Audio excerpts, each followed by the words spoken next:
يوم تكون السماء كالمهل وتكون الجبال كالعهن ولا يسأل حميم حميما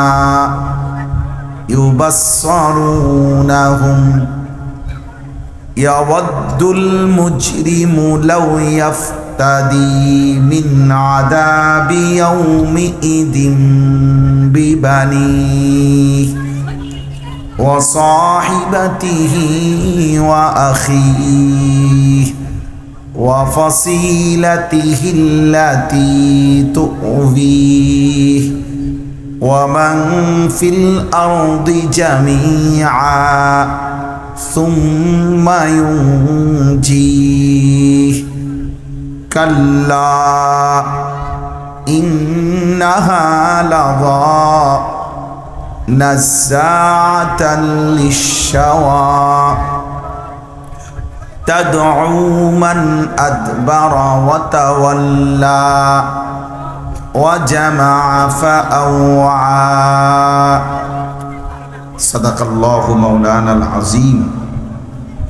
وقال نبينا صلى الله عليه وسلم ما رأيت مثل الجنة نام طالبها وما رأيت مثل النار نام هاربها. اللهم صل على محمد وعلى آل محمد كما صليت على إبراهيم وعلى آل إبراهيم إنك حميد مجيد. اللهم بارك على محمد وعلى آل محمد كما باركت على إبراهيم وعلى آل إبراهيم إنك حميد مجيد. سبحانك لا علم لنا إلا ما علمتنا إنك أنت العليم الحكيم.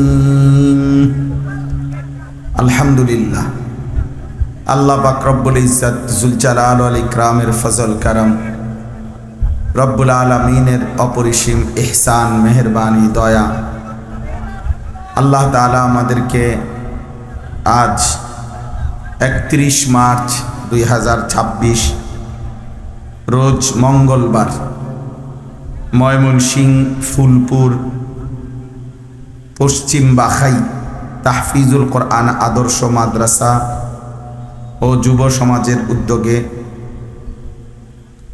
আজকের এই মোতাবাররাক ইসলামী সম্মেলনে আল্লাহ তাআলা আমাদেরকে আসবার বসবার আল্লাহর জন্যই জমা হওয়ার তৌফিক দান করেছেন। এজন্য আমরা সকলেই বলি আলহামদুলিল্লাহ।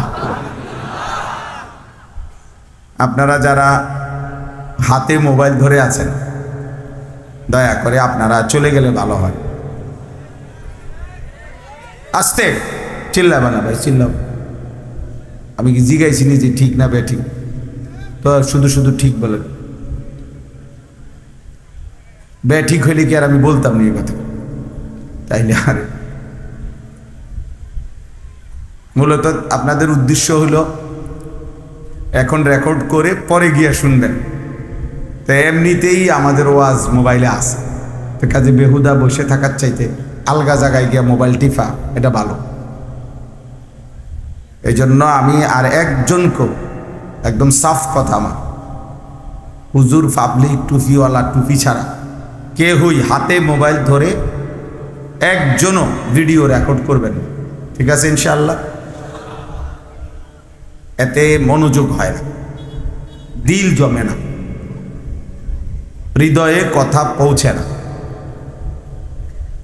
একই সাথে মানুষের অন্তর দুই জিনিস ভাবে না, এটা মনোবিজ্ঞানের কথা। একটা সরাইয়া আর একটা ভাবতে হয়, মানে একই মুহূর্তে দিল দুই জিনিস ভাবতে পারে না। তাহলে আমার দিলের মধ্যে যদি হয় যে আমার মোবাইলে যেন ঠিক মতো উঠে, তাহলে মোবাইলে উঠবে কিন্তু দিলে জমবে না। এই জন্য আমি এটা একটু কঠোর, এই ব্যাপারে আমি ভীষণ বেশি কঠোরতা করি। বহু ছেলে পেলে, বহু মানুষকে, বয়স্ক মাঝ বয়সী লোক উঠাই দিছি মাফ, শুধু এই মোবাইল নিয়ে ব্যস্ত থাকার কারণে। অনেক সময় বেশিও কয়ে ফেলছি অনেকের, কিন্তু আমি এটা ছাড় দিতে পারি না, এটা আমার একটা দোষও হইতে পারে।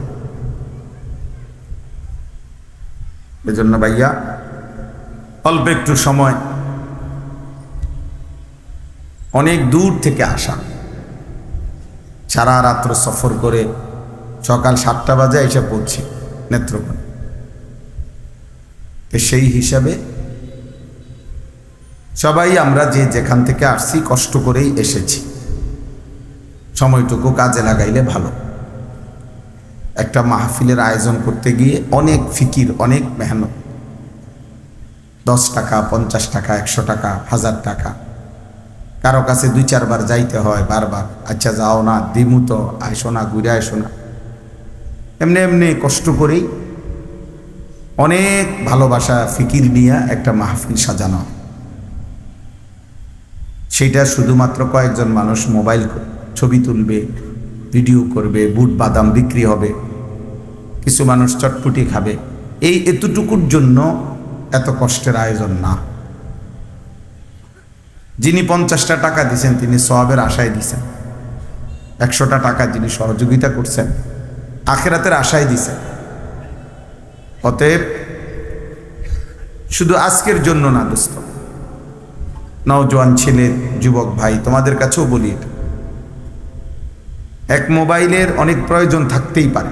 বড় মোবাইল আমার গাড়িতেও আছে, আমি 24 ঘন্টা ছোট মোবাইলই ব্যবহার করি, বাকি একটা বড় মোবাইল আমার গাড়িতেও আছে, হোয়াটসঅ্যাপ আছে, ইমো আছে, এগুলোতে সারা পৃথিবীর থেকে অনেক প্রয়োজনে অনেক মানুষ অনেক ভয়েস মেসেজ অনেক কিছু পাঠায়, মাদ্রাসার অনেক কিছু ব্যক্তিগত।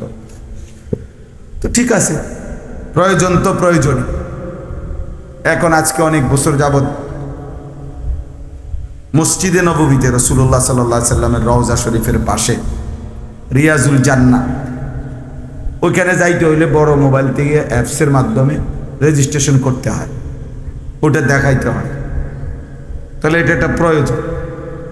তাহলে আমরা এই বড় মোবাইলটাকে হারাম বলি না, কিন্তু এটার অনর্থক ব্যবহার, অপ্রয়োজনীয় ব্যবহার, এটা কোনোভাবেই একজন বিবেকবান, শুধু মুসলমান না, একজন বিবেকবান মানুষের কাজ হইতে পারে।